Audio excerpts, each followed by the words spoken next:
উপযুক্ত পরিবেশটা আমার কাছে এখন মনে হচ্ছে অ্যাবসেন্ট। এআই দিয়ে কাজ করাটা আসলে খুব ইন্টারেস্টিং, কিন্তু আমি একদমই এআই নির্ভর কাজ আসলে অত বেশি করতে চাই না। আমার দুটো এক্সপেরিমেন্ট করেছি।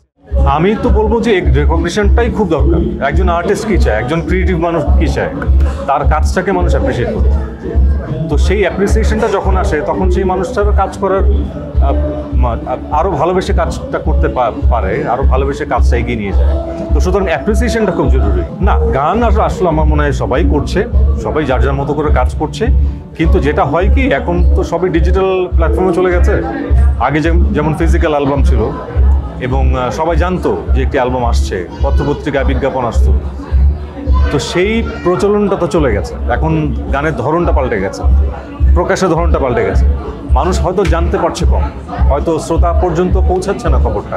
এটা একটা রিজন হতে পারে। আমি এর পরপরই আরেকটা গান রিলিজ করলাম, সেটা হচ্ছে মেঘের মলাট। সেটাও এআই দিয়ে করা, তানভীর খানের করা।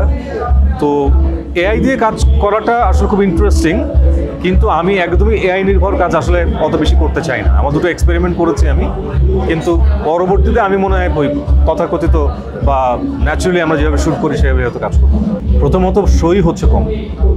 এখন যেই ফ্রিকোয়েন্সির আগে শো হতো, এখন শোয়ের পরিমাণ অনেক কমে গেছে এবং বহু শিল্পী আছে, বহু মিউজিশিয়ান আছে যারা এই শো নির্ভর ছিল। অনেক সাউন্ড কোম্পানি আছে, লাইট কোম্পানি আছে, যারা এই শো নির্ভর ছিল, যাদের জীবন, এরা একদমই কমপ্লিটলি বেকার হয়ে গেছে। তো যেটা ভয়ঙ্কর একটি ব্যাপার, এবং এই মানুষগুলোর জীবন নিয়ে এখন শঙ্কার পর্যায়ে চলে এসেছে। আমি মনে করি অনেক বেশি শো হওয়া উচিত, যেটা আমরা বরাবর যা দেখে এসেছি। লাইভ শোজগুলো অনেক বেশি হওয়া উচিত, এবং লাইভ শোজগুলো যদি না হয় তাহলে কিন্তু মানুষের মধ্যে অস্থিরতা বাড়বে। তখন অন্য কোনো দিকে মানুষ ডাইভার্ট করার চেষ্টা করবে।